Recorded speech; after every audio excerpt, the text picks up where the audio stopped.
Hello, everybody, and welcome to the Full Potential Show. I'm James Rick, and today we have a special guest, Gayathri Moosad, a professional speaker and author of The Master Secret, Control Your Destiny, and Influence Others with Personal Power. Gayathri, thank you so much for being on the show today. Thank you so much, James, for having me here. Gayathri, we're going to dive right in and talk about what people can pull away from this book so that they can immediately start noticing more personal power in their life. So let's hit on some of the key points. What do you think are some of the top takeaways from this book? Sure. This book is actually all about how you can master your personal power. Now, personal power is what you can say it's kind of a secret energy pool. It is what gives you confidence, it gives you determination, passion, enthusiasm. It is the power that will help you to influence others, and it will also help you to take charge of your own destiny. Okay. Now, the book is all about giving the tools to do that. Okay. And so personal power is something that everybody has. No one person does not possess personal power. No, there's nobody who is born without personal power. Everybody has it, but the degree varies. The degree varies, and that goes along. Yes. That goes along with you. You refer to personal power, and I might refer to it as potential. You know, and the idea that somebody can live at their full potential would literally translate for you as meaning they can live at their highest level of personal power. Exactly. Yes. Okay. That would be they're living at their full potential. Yes. Well, let's talk about how they can get there. What are some of the key takeaways from the book you think that people can walk away from this interview that we're having and actually start noticing more personal power in their lives? Right. The book actually begins with a personal power evaluation. So they can take a look at themselves and see how much personal power they're already wielding.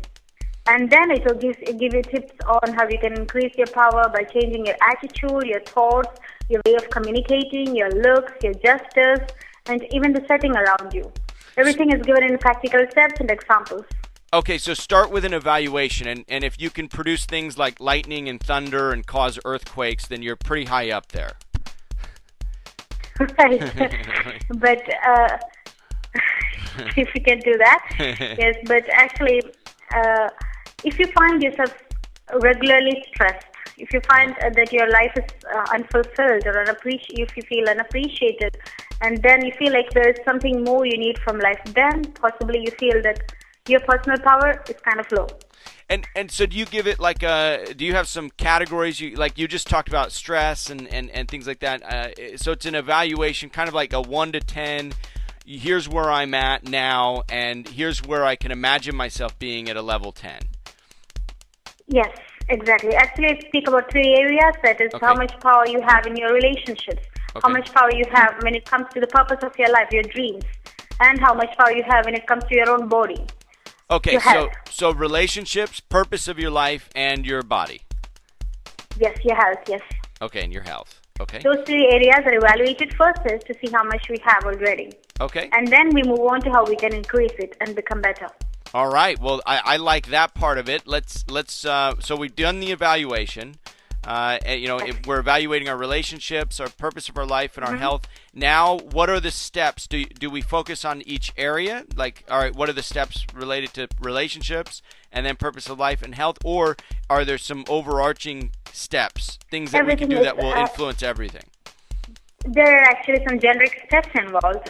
Everything begins from within, right? So first we start with our attitude, and then we move on to our thoughts, and then how we communicate ourselves, and then we move on to how we present ourselves, the look we have, the gestures we use, the kind of places we are seen in, the setting we have.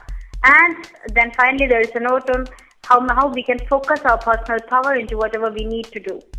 Okay. We may have all the personal power, but we might just get scattered around. So how we can focus everything onto one point and how we can pull whatever we want off. Okay, so attitudes, thoughts, how we communicate, how we present ourselves, and then how we focus that personal power rather than letting it be scattered. Yes, and how we can improve our personal power by the way we look and the way we communicate ourselves through our gestures and our setting. The power setting is all about what you can do so that subtle changes in your environment can make you appear to have more personal power. Okay, and so let's go into each one of those items. Let's talk about attitude. What can a person do to start improving their attitude or get to a level 10, let's say, in attitude, since that's the first one you mentioned? Right. The attitude, actually, when we get to a point 10 in attitude, we will assume complete responsibility of our lives. Okay. At that point, we won't be blaming anybody for anything that goes wrong in our life or goes right in our life. Everything is our responsibility.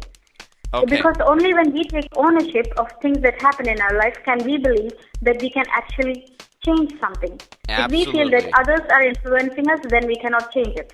Only when we feel that every aspect of our life, from our health, our dreams, our desire, our relationship, everything is in our own hands, then we can take positive steps to make a change. That is what the power attitude is all about. Once we reach that attitude, we can say that, yes, I've reached the 10 in that. Okay. And so just really owning the belief that you control your own destiny. You may not control the circumstances that happen all the time, but that ultimately but still we can always control the responses. The response. So we're always and once we own that, we're at a level 10 in that attitude that will allow us to start empowering our lives. Right. Okay. And now we move on to thoughts. So now we've got the belief, we know that we control our destiny, and now how do we reach a level 10 in our thoughts? Right. The power thoughts are all about generating positive, powerful thoughts. Now it comes in 3 steps, in fact. First of all, we can see that every day thousands and thousands of thoughts pass through our minds. Yes. And most of them are not productive. Most of them are, in fact, impairing to our mental health. So if we can observe every thought, that will be a level 1. We just observe what's happening. We'll see that where we have pitfalls, which areas we are, by default, we are having a low personal power. And then slowly we start to substitute each of them. And then we become more and more proficient. Whenever a negative thought comes up, we say, okay, stop it, hold on. Now this is not what I want. Currently this is not helping me. Let's see how we can substitute it for a more positive thought. So we just substitute it, and that goes on for a while, and soon we can start generating positive thoughts. Okay. Now every thought we have will be consciously generated by us. Mm-hmm. And at that level, at the highest level, we'll be able to have power thoughts. Everything we have will be a power thought. And that is the kind of level which true masters of human destiny can do. Now, how do you know that it's a power thought? Are there things you notice in your body? Are there things you notice about your mental space? How do you define a power thought, and how would somebody know that? I mean, I think intuitively we know, but do you have any clear definition of what is a power thought? Sure. There's one easy way to find out whether a thought is a power thought or not. If it is a power thought, it will inspire you to take some sort of a positive action. Okay. So all power thoughts will generally inspire you to take a positive action, an action that produces a positive result. Yes. I might say that they are energy-generating thoughts. They generate some kind of a positive energy. So you're going to be feeling that energy along the way as well. You're taking positive actions. You're also feeling positive energy. Yes, exactly. Okay. And so to be to level 10 in power thoughts, it's really a process that we talk about here. You're first noticing what your current thoughts are producing. You're observing whether or not they're producing positive feelings or positive results. And then as you notice thoughts that are not producing positive feelings or positive thoughts, you're going to begin the process of substituting. And in substituting the thoughts, you're starting to replace the negative thoughts with the more positive, empowering thoughts. And in that process, you're conditioning those new thoughts to start taking root, and that literally becomes your new mind. You're literally you've replaced all the negative with the positive. Right. And when new stuff comes up, negative circumstances or whatever, do you find that from this place of positive thoughts that you've developed and conditioned in your mind, do you find that it's easier to acknowledge and deal with events that you may not necessarily consider positive? Because sometimes people say, "Oh, positive thinking, that I tried that," and a lot of people that criticize positive thinking, I think it's the result of not taking reality into full account. Like positive thinking, like, well, an elephant's standing on my foot, but I'm just going to ignore it and have positive thoughts. But this process acknowledges there's an elephant on the foot and I'm going to do something about it. even though Right. I don't enjoy it. Thought is not about saying that an elephant on our foot is okay. That's not positive thinking. That is just blindsided optimism. That's not what we are talking about here. Yeah. Positive thinking is acknowledging that yes, there is an elephant on our foot, but I am able to do something about it. Right. That is positive thinking. We are looking for resources on how we can handle the situation. Right, and that goes hand in hand with the attitude. Okay, I'm going to take control of my destiny. There's an elephant standing on my foot. I know that I can do something about this. I'm not just going to be a blind optimist about it. And that elephant metaphorically could also be any negative thoughts or negative interpretation of events. Or negative people or whatever, anything. Yes. Yep, so that you can start moving into more positive energy and positive results in your life. Right. Okay, so now let's say we're at a level 10 in our attitude and our thoughts. Now we want to get to a level 10 in how we communicate and relate with other people. How do we do that? Now, power communication is about getting what we want by expressing ourselves clearly. Okay. We can do it in 3 ways. In fact, we can send power messages. We can send those power messages with assertiveness. And then most importantly, we can develop our listening skills. Okay. And so these are the ways in which we can become a power communicator. And what are the practical steps? Let's say, you're saying, okay, power messages, power listening. How does one practice this power communication? Yes, a power message is always a message which will make somebody else do or say what we want them to do or say. Okay. As simple as that. That sounds... But the key is that we don't achieve it by bullying, we don't achieve it by force, we don't achieve it by begging. We achieve it by forming a win-win situation.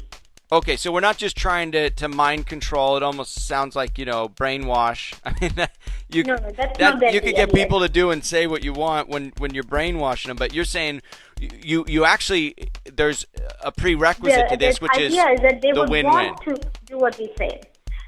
When we have this win-win sort of situation here, the other person, the recipient, would actually want to do what we say.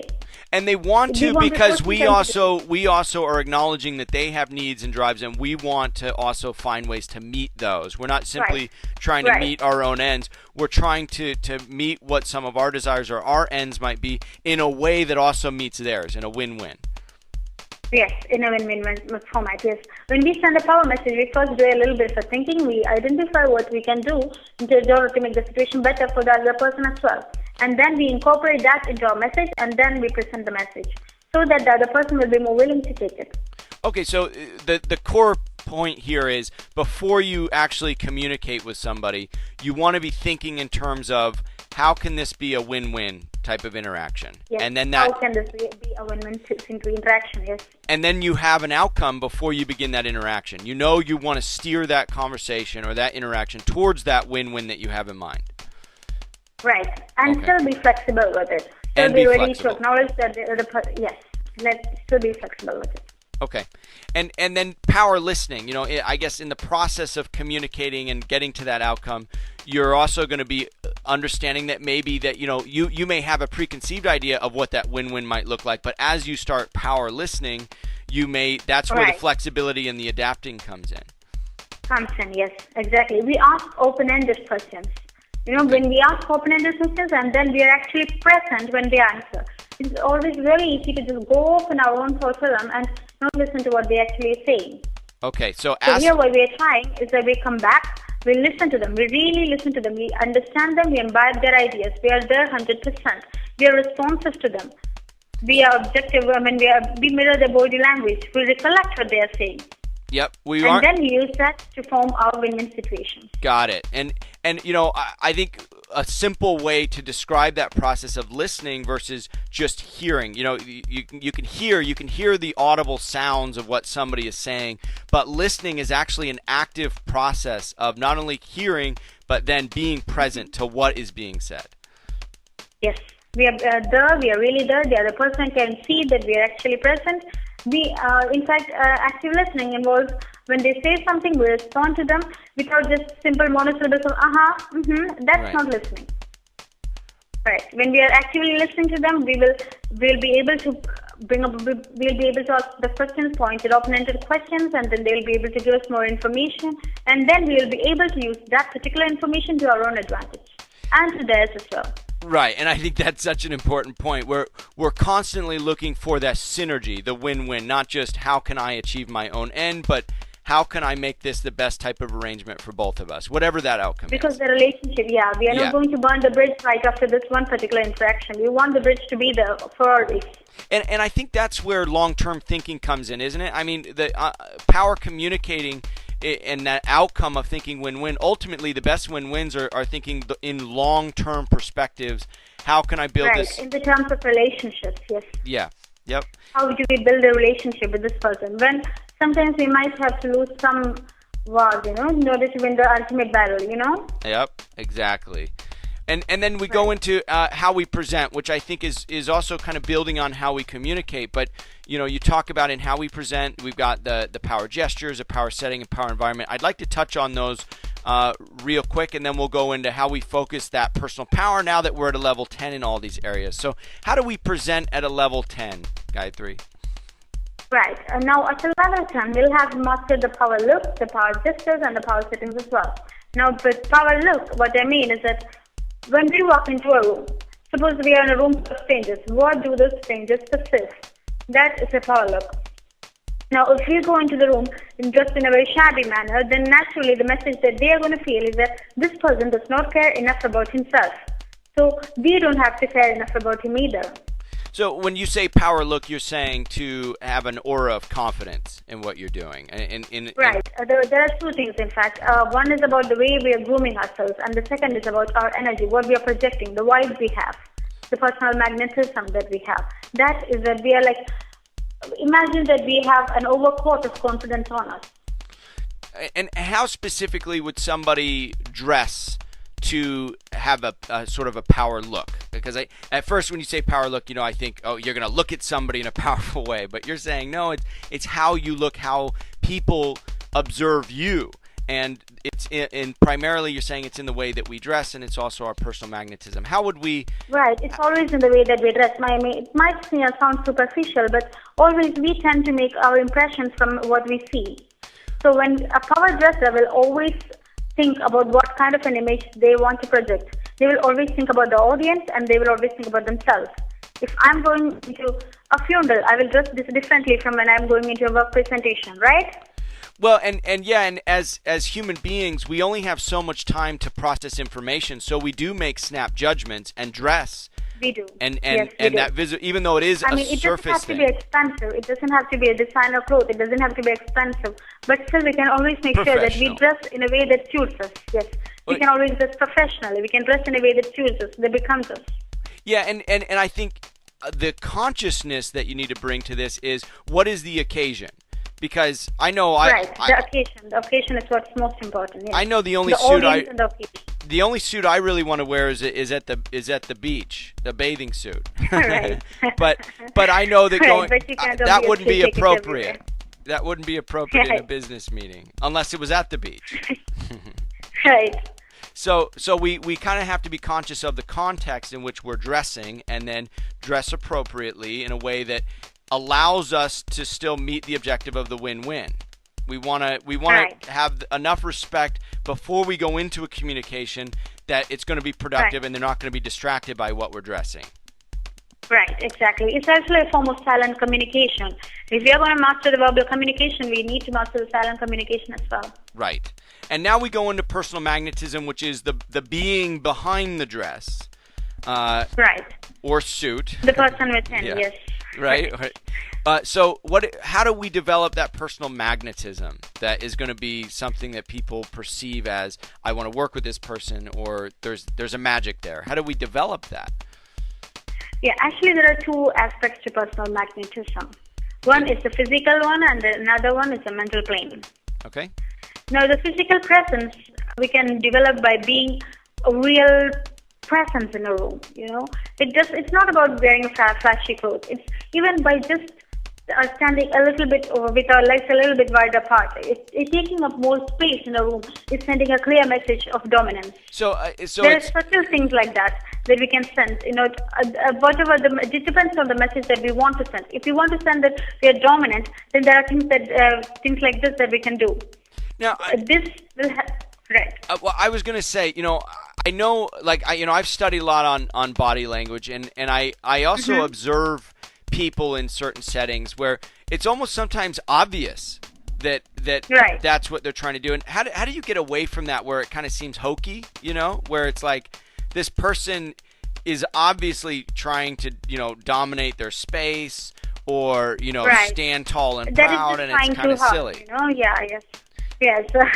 You know what I so mean? much You of know it exactly what becomes I'm saying, silly, right? Yes. Yes, I do. I mean, when people try too hard, it just becomes boring, I mean, we can easily see through others. It's not like we are dealing with stupid people here. So Everybody there's is intelligent enough to understand. So we should do everything in moderation. But then again, there is a class behind it. When we do something with class, then people will definitely take notice. It's not in a act of desperation. When within us we know that we are valuable, then our mannerisms will be modeled after that. Great. If we are insecure within, then we will naturally try to overcompensate it by depending on magnified sorts of attempts at personal magnetism. So I think this goes a bit deeper than just the physical, and the physical is an outer manifestation of how you perceive yourself, the value you think you bring to a situation, the cause in which you act with.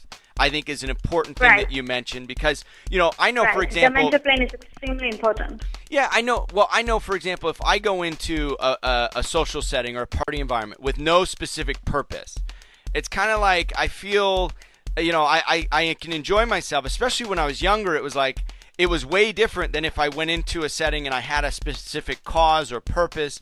It was a lot easier to go in. It's a lot easier to just, it comes naturally to us. Yeah. You don't have to try too hard. It comes naturally to us. But external personal magnetism, it's not just about, making the right kind of eye contact or posture, although those things are really helpful too. But it's also about having the real attitude behind us. It's about having the confidence that matter. What we say matters. Everything else, the presence, the looks, the gestures, all of those are just things that are in addition to it. They're the icing on the cake. They're not the real thing itself. Yeah, and I think we could go on and on about this because it is such an important... important topic, yes. And the physical is, again, just an outer manifestation of what's really going on internally, and that's what really all these videos and everything that I do are about, that building that foundation so that what you are, showing about yourself, what is becoming personified is something much, much deeper within you that's very authentic. Yes, there should be a core, If we don't have a core, then no matter how much dressing we put on, it's not going to matter. Everybody will immediately see through us, immediately or at a later time, but they will eventually see through us. So there needs to be something there, whole, to begin with. Yes, there should be some kind of a core to begin with, yes. And you're developing We should know our intrinsic value. Yeah, exactly. We should know our intrinsic value. Each one of us comes here with a purpose. Each one of us has some sort of a value. It's up to us to realize that value, to act on it, and to build our own foundation, and that foundation is the power ethics. Well said. The foundation is the values that we have. Well said, Gayathri. So let's go on. Let's talk about power gestures. I think that goes along with the physical, not only how you're posturing yourself and how you appear, but also in your gestures and stuff. When you have a purpose and you have a cause. We naturally walk straight. We naturally make eye contact. We are naturally more pleasant to look at. These things come, but for some of us, we have to work extra hard at them. Okay. For those people, we need to make a conscious effort at mastering the body language part. Because I know people who are brilliant people, who are extremely well-intentioned people, but the way they project themselves, it just puts people off. Right. For those people, they can use a little bit of help with the body language thing. Okay, well, Gayathri, we've got about 3 minutes before we wrap up. We want to go through, power setting, power environment, and how we focus the personal power. What do you think are some of the key things that we can drive home on this before we wrap up? So let's go into power setting and power environment real briefly. What are some of the key points on a power setting and a power environment? I'll just mention what the power setting is all about. It's just that when we see somebody, we don't just see them, we also see the environment that is associated with them. So power setting is all about creating that environment so that we send a subconscious message of being a person of power. It's also about making subtle changes to your environment, like even the place where we sit, the way we position ourselves, those things matter. Okay. Those help in create. Yeah, yes. And can you give me the voice. give me a Yeah, specific the clutter, example. for example. Yeah. Sure.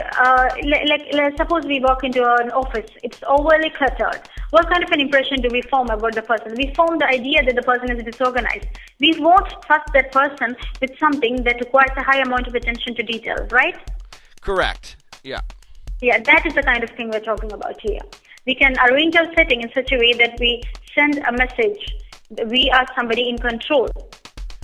So our environment is another vehicle for how we're being perceived, and we can, once we're conscious of that, we can position and arrange our environment in a way where we're perceived in the way that we want to be perceived. Exactly, yes. And that helps when we want to do these negotiations, we want to initiate the win-win conversations. Because unless the person trusts us, and most of the time a person does not trust us depending just upon what we say. Most of the time, most of what they need is an energy, a vibe or something that comes from us.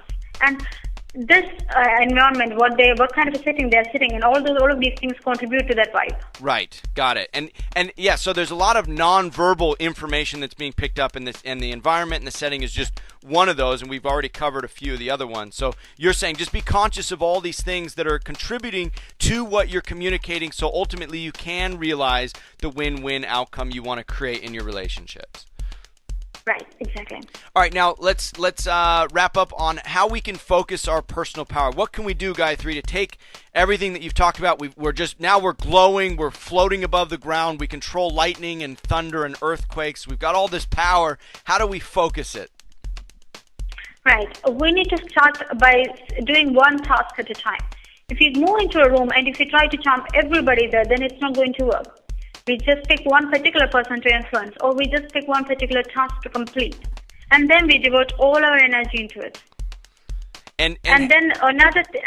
Pardon? Well, so you're saying just one task at a time. So you're saying... one task at a time. You're against the multitasking idea. Actually, I don't think that anybody can be true multitasker. At least a fraction of a second would be devoted completely to one task at a time. And so just, you're saying now... just focus time in certain blocks. So just imagine that if you are writing an email, if you focus completely on that particular email, then we will be able to add certain things to that mail that we wouldn't be able to do if we were, let's say, doing that mail along with chatting with your friend, or we're talking on the mobile, or doing 100 other things. So just being aware that when you are focused on something, just truly be there. Be present to what you're focusing on. Yes. Be present on what you're focusing on. Yes, that's exactly the next point. It's the most important point. We need to be 100% conscious of what we are doing. The moment that we are in matters. I'm talking to you right now, and that is the only thing that should matter to me at this moment. Whatever goes on in my environment should not distract me. Mm-hmm. Well, Gayathri, I think we've covered pretty much everything. This is Gayathri Moosad. You can learn more about Gayathri Moosad at GayathriMoosad.com. And also, where can people pick up your book, Gayathri, The Master Secret, Control Your Destiny and Influence The Master Secret, Others? It can be downloaded directly from my website, GayathriMoosad.com. It is available at the ebooks page of my website. Okay, and that's Gayathri Moosad,